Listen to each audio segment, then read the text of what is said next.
சிவாய நம. தந்திரம் 8 பாடல் 2020. ஆராரின் தன்மை அறியாதிருந்தேனுக்கு ஆராரின் தன்மை அறிவித்தான் பேர் நந்தி. ஆராரின் தன்மை அருளால் அறிந்தபின் ஆராருக்கு அப்புறம் ஆகி நின்றானே.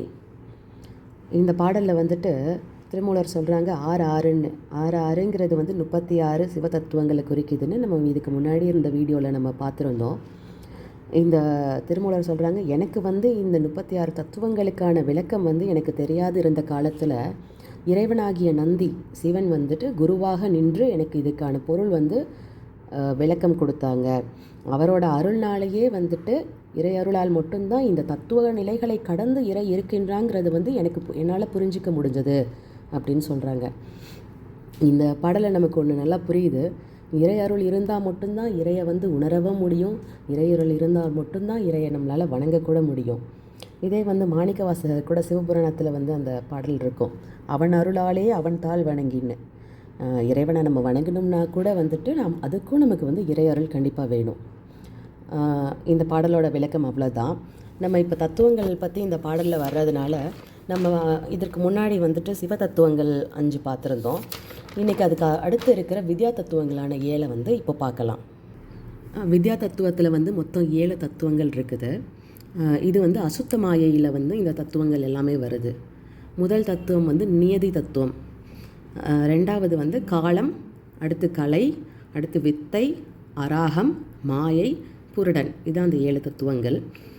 நம்ம முன்னாடி பதிவில் பார்த்துருந்தோம், சிவ தத்துவத்தில் உயிர் தோன்றுவதற்கான இடம் முதல்ல உருவாகுது.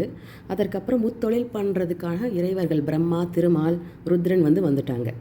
இப்போ இந்த வித்யா தத்துவத்தில் முதல் தத்துவமான நியதி தத்துவம் என்ன சொல்லுதுன்னா, ஆன்மாக்கள், அதாவது இந்த பசு அப்படின்னு சொல்கிறோம்ல, அவங்க பூமிக்கு வர்றதுக்கு முன்னாடி அவங்களுக்கு ஒரு ஒர்க்கு கொடுக்கணும்ல. அதாவது அவங்களுடைய கண்மத்தை உண்டு பண்ணுறாங்க. முதல் தத்துவம் ஆணவ மலம். இது நமக்கு பசு பாசங்களே வந்துடுச்சு. ரெண்டாவது மலமான கண்மா இங்கே வித்யா தத்துவத்தில் தான் தோற்றுவிக்கப்படுகிறது. கண்மாங்கிறது நம்மளுடைய கர்மாவோ விதின்னு நம்ம எடுத்துக்கலாம்.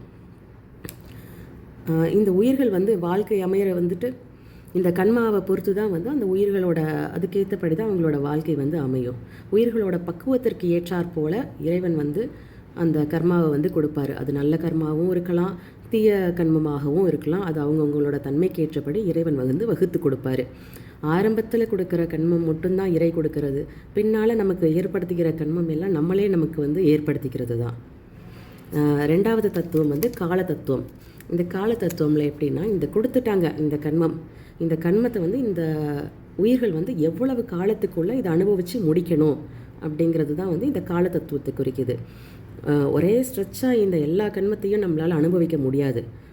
அதுக்காக தான் ஒரு பிரேக் மாதிரி, நமக்கு தூக்கமோ நமக்கு வர இறப்பு இதெல்லாமே ஒரு பிரேக் மாதிரி தான்.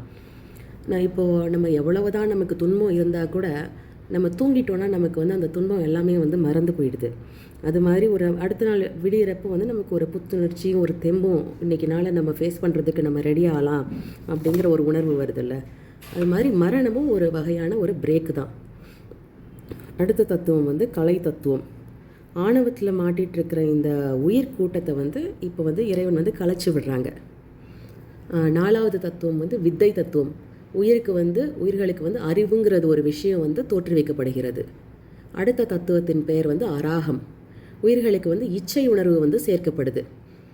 இறைவனுக்கு நம்ம பார்த்துறப்போ இச்சா சக்தி, கிருபா சக்தி, ஞான சக்தி இருக்கிற மாதிரி உயிர்களுக்கும் இந்த எல்லா குணங்களும் இருக்குது. உயிர்கள் ஆசைப்படுவோம், அதற்கான கிரியைனா செயல் செய்கிறது. செயல்கள் நம்ம செய்வோம். அதை எப்படி செஞ்சால் நமக்கு அது பிரயோஜனமாக இருக்கும் அப்படிங்கிற அந்த ஞானமும் நம்மக்கிட்ட இருக்குது. அடுத்த தத்துவத்தின் பேர் மாயை, பிராகிருதி மாயை.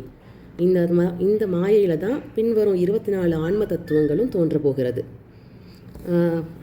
7வது புருடன், ஆன்மா இப்போது ரெடி ஆகிடுச்சு. உடலும் புலன்களும் இனிமே ஆன்மாவுக்கு கொடுக்க வேண்டிய வேலை தான்.